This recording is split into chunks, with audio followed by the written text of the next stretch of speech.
जय हिंद दोस्तों, नमस्कार। अब एनपीए का डर हो चुका है समाप्त। जी हाँ दोस्तों, आप लोग बिल्कुल सही सुन रहे हो। अगर आपका भी कोई सिक्योर लोन है, कोई अनसिक्योर लोन है और recovery agents, collection manager, relationship manager और बैंक के जो एजेंट्स आपको कॉल करते हैं, वो आपको दिन ब दिन डराए जा रहे हैं कि आपका लोन एनपीए हो जाएगा, आपके ऊपर ये लीगल कार्रवाई कर देंगे, वो कर देंगे, फलाना हो जाएगा, ढिमकाना हो जाएगा, ऐसे कर करके आपको डराया जा रहा है किसी अनसिक्योर या फिर किसी सिक्योर लोन के अंदर।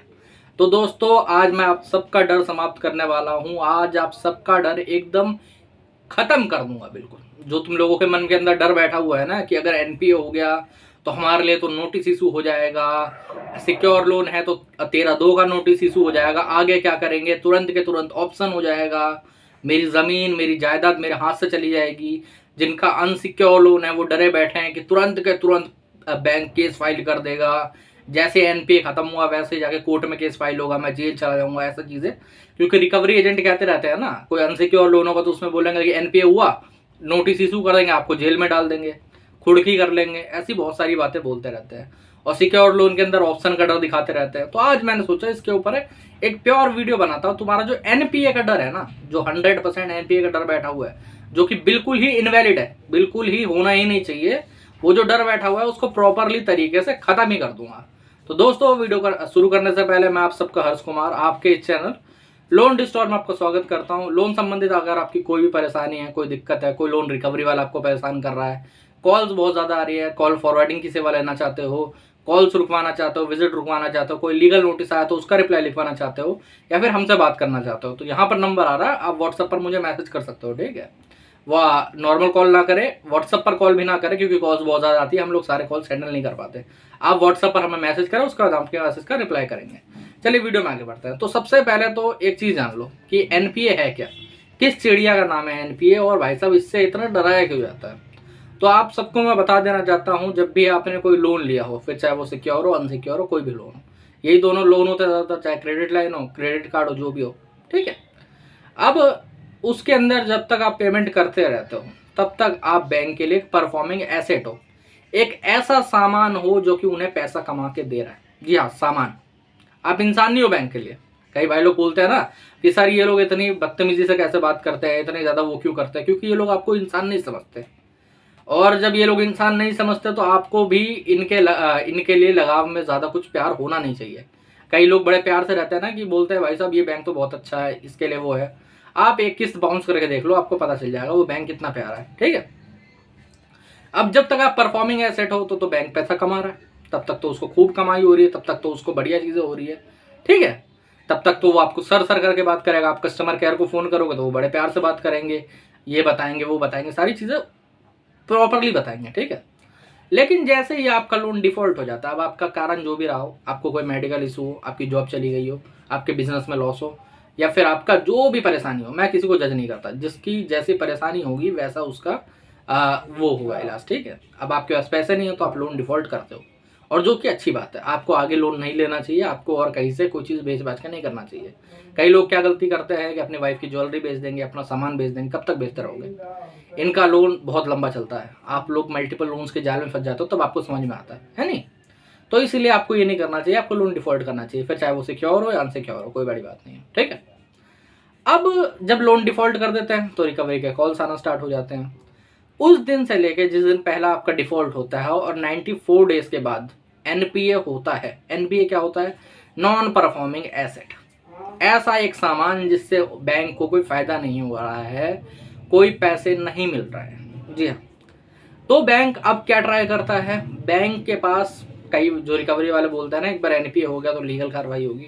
हाँ, बैंक के पास राइट है कि वो आपके ऊपर 94 डेज के बाद कोई केस कर सकता है, चाहे वो सेक्शन 25 का हो, चेक बाउंस का हो। अगर कोई सिक्योर लोन है तो आपको अगर 94 डेज हो जाते हैं तो आपके ऊपर 13(2) का नोटिस ज़रूर इशू होगा। लेकिन अभी पहले एक सिक्योर लोन पे आते हैं। ठीक है, अब ये जो रिकवरी एजेंट्स आपको, कलेक्शन मैनेजर आपको फ़ोन करके धमकी देते हैं ना कि आपके नाम का अगर 13(2) का नोटिस इशू हो गया तो हम घर पे आएंगे, घर सीज करेंगे, वहां ताला लगा देंगे, तुरंत के तुरंत ऑप्शन करके बेच देंगे, ऐसा कुछ भी नहीं है।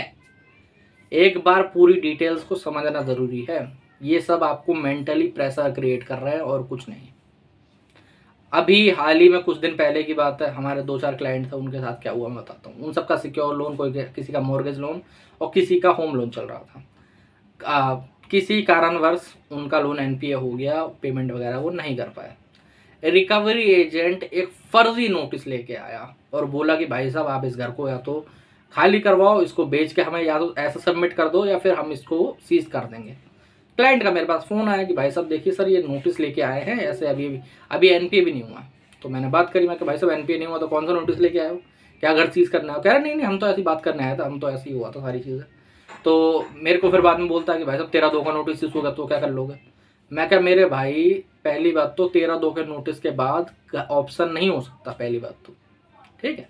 13/2 का नोटिस है क्या? डिमांड नोटिस है एक तरीके से, सरफेसी एक्ट के अंदर डिमांड नोटिस है और कुछ नहीं है। समझ रहे हो कि बैंक अपना डिमांड कर रहे हैं पैसा कि भाई साहब इतने पैसा आप भर दीजिए। 13/4 का नोटिस है, उसमें थोड़ी दिक्कत होती है 13/4, लेकिन उसके बाद भी ऐसा नहीं है कि आपका घर तुरंत सीज हो जाएगा, आपके घर पे ताला लग जाएगा। उसके बाद क्या होता है, उसके बाद सिंबॉलिक पोजीशन का नोटिस आता है, उसमें भी आपका घर सीज नहीं हो सकता। फिजिकल पोजीशन के लिए नोटिस भेजा जाता है जो कि डीएम साहब के पास भेजा जाता है, वहां पर दिक्कत स्टार्ट होती है। लेकिन उसके बीच में आपको अच्छा खासा टाइम स्नैप मिलेगा। कैसे मिलेगा? आपको कम से कम बीच में 6 महीने का टाइम मिलता है मिनिमम, ऑप्शन होने से पहले मिनिमम। और कई बैंक तो जानबूझ के एनपीए ही बहुत देर बाद करते हैं। क्यों करते हैं? उनके हाथ में होता है, सिक्योर लोन के अंदर उनके हाथ में होता है कि वो एनपीए ही लेट करते हैं। क्यों करते हैं? उनको पता है कि भाई साहब अगर मान लो हम लोग जल्दी एनपीए करते हैं और ये घर उसमें चला गया, हमने सीज वीज कर दिया, फिर क्लाइंट ने स्टे ले लिया, समझ रहे हो, जो कि मेन काम है हर एक सिक्योर लोन के अंदर, चाहे वो मॉर्गेज लोन हो, चाहे ज़मीन का लोन हो, चाहे कोई भी मॉर्गेज कोई भी सिक्योर लोन हो, होम लोन हो या फिर वैसे, आप अगर उसके अंदर स्टे ले लेते हो तो फिर बैंक तब तक उसको ऑप्शन नहीं कर सकता है। अब मैं कहानी बताता हूँ। एक हमारे गुजरात के अहमदाबाद के क्लाइंट थे, उनके साथ क्या हुआ कि वो पहले हमारे साथ नहीं जुड़े हुए थे, उनको लमसम ऑप्शन का नोटिस आ चुका था कि 15 दिन बाद उनके घर का ऑप्शन था, उनका घर वर सब खाली करवा दिया गया था, सारी चीज़ें हो गई थी। उन्होंने हमसे सलाह मांगी कि भाई साहब क्या करना है, क्या करना है। मैंने सीधा बोला कि अब आप यहाँ से जाइए हाई कोर्ट और वहाँ जाके स्टे लीजिए। उनका 30-40 हज़ार रुपये का खर्चा आया, स्टे मिल गया 2 साल का। अब 2 साल तक बैंक उस पर हाथ भी नहीं लगा सकती है, बैंक उसको छू भी नहीं सकती है। अब ये स्टे आगे भी बढ़ सकता है। कई मेरे क्लाइंट्स हैं जिनके पास 8-8 साल का स्टे है। जी हाँ, 8-8 साल से वो उसी घर में रह रहे हैं, लोन का एक पैसा पे नहीं कर पाए और स्टे लेके अपना चला रहे हैं जैसे भी चला पा रहे। समझ रहे हो?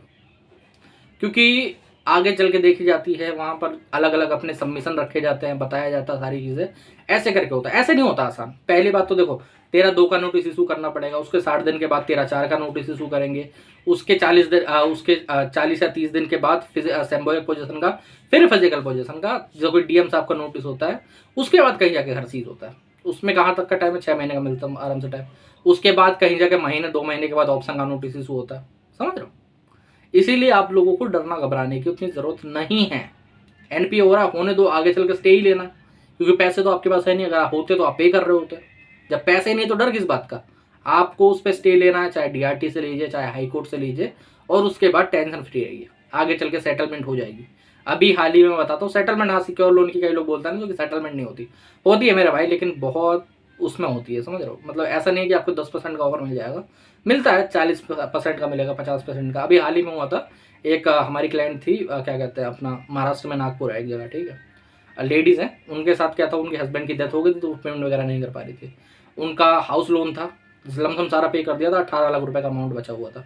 उनकी सेटलमेंट जो हुई थी वो हुई थी 11 लाख रुपए के अंदर। अब कई भाई लोग बोलेंगे 11 लाख रुपए तो उनको देने पड़े, लेकिन मेरे भाई ये भी तो देखो कि 7 लाख रुपए का सीधा सीधा बेनिफिट है सेटलमेंट में, उनको अच्छा खासा बेनिफिट हुआ है, ऐसी बात नहीं है। तो इसलिए आप लोगों को डरने घबराने की जरूरत नहीं होती है। अब आ जाते हैं अनसिक्योर लोन पे। अनसिक्योर लोन पे, और हाँ, जिसको पूरा स्टे वाला सारा प्रोसीजर जानना है, फिर जो भी चीज़ें करनी है, मुझसे संपर्क करना चाहते हो तो नंबर आ रहा है, व्हाट्सएप पर मैसेज कर देना, ठीक है।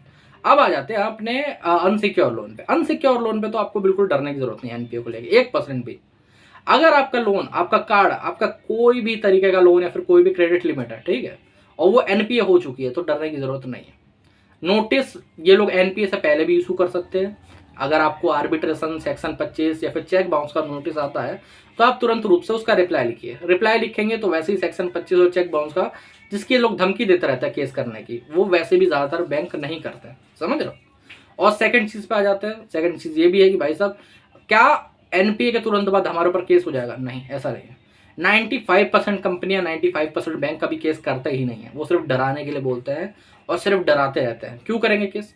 ज़्यादातर क्या क्या होता है कि अगर केस कर दिया और मान लो तुमने सेम डे बेल ले ली, उसके बाद कोई गारंटी नहीं कि केस कितने साल चलेगा, ठीक है।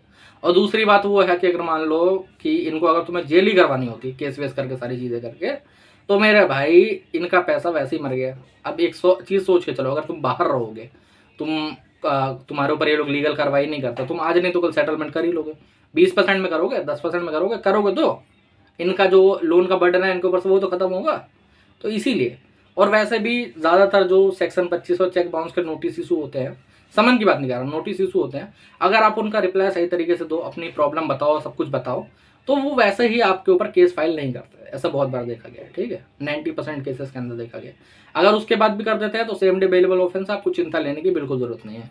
ऑल ओवर इंडिया एडवोकेट हम प्रोवाइड करवा देंगे आपको, जहां पर भी आपका केस लगे या फिर जो भी चीज़ हो, ठीक है। तो डरने घबराने की जरूरत नहीं है। आपका भाई यहाँ पर है, मैं आपके लिए यहाँ पर बैठा हूँ। जैसे आपको जो भी परेशानी होती है लोन से संबंधित, जो भी दिक्कत होती है, तो आप मुझसे संपर्क कर सकते हो। यहाँ पर मेरा नंबर आ रहा है, आप मुझे व्हाट्सएप पर मैसेज कर सकते हो, ठीक है।